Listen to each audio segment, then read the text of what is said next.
So last week we were talking about you wanting to rent an apartment. We went over some of the costs involved in that. But now time has gone on and it's time for you to buy a house. Well, that opens up a whole new can of worms. So there's a lot of expenses involved in that. That's what we're talking about this week. I'm Mr. Boyle. Are you ready?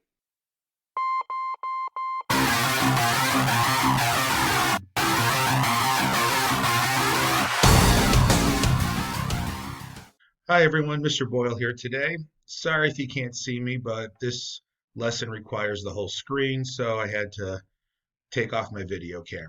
Today, we're talking about mortgages. A mortgage is really nothing more than a loan you take out to buy a house. What you're looking at on the screen are two of the most common mortgage lengths, 30 years and 15 years.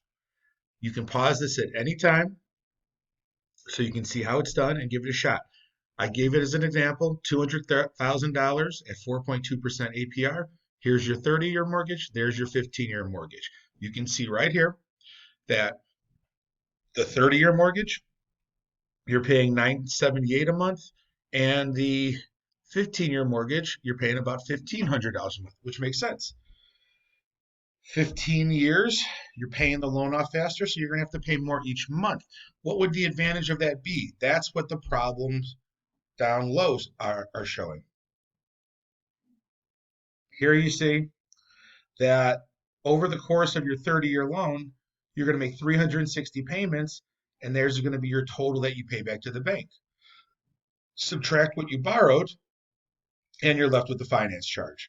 So this is how much money the bank is going to make off you, about $152,000 in interest. But if you do the 15-year mortgage, first of all, you're not going to make 360 payments. You're only going to make 180 payments, 15 years, 12 payments a year. Now you are paying more a month, but you're paying for less months. And at the end of this, this is what you're going to pay right here, about $296,000.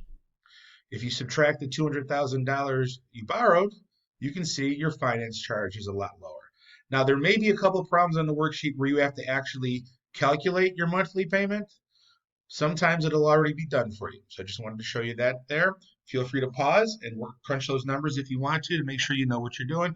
Don't forget when you go to your calculator, add the extra set of parentheses on your calculator so your calculator does it all in one step. That is comparing mortgage rates. How much do you save by going to a 15-year mortgage? Now, since you're saving money, of course you should do the 15-year mortgage, but why wouldn't you? Well, you might not be able to afford $1,499 a month, which is why you might have to go for the 30-year mortgage. Yes, you're going to pay more in the long run, but you pay less per month, so it doesn't hurt as bad that way. Now, where a lot of people get surprised when they buy a house is they think that their mortgage payment is all they have to pay.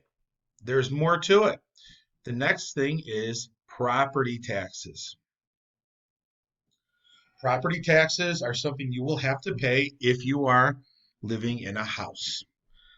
Property taxes pay for schools. Property taxes pay for the fire department, the police department, streets and sanitation.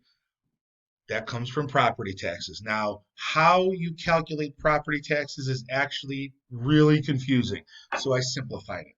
What I'm saying is you will pay a certain percentage on what your assessed value of the house is. Assessed value is not necessarily how much you're going to get if you sell the house. The assessed value is how much the government thinks your house is worth. It doesn't matter how much you bought it for. It doesn't matter how much you sell it for. It's what the government thinks your house is worth. And then they take a certain percentage of that, and that's what you got to pay. So in this problem here, I said at this place you're living, it's 2.35% of your assessed value, and that's your annual property tax. So if I take my assessed value, multiply by 2.35%, I get this amount right there. That's how much I have to pay to the government every year to live in my house, property tax. But the bank doesn't want you to pay it all at once. The bank wants to know you're saving up money over the year. So what the bank is going to do is the bank is going to force you to pay a little bit of that property tax every month to the bank. and then the bank's going to hold on to that money, and at the end of the year, the bank will pay the property taxes for you.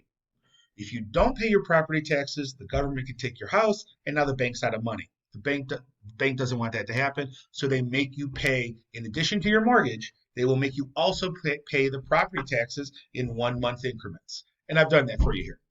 I took the 275,000, I multiplied by the percentage, I got my annual property tax, I divide by 12, and here's my monthly tax payment that'll have to go to the bank. That's in addition to my mortgage. Keep that in mind.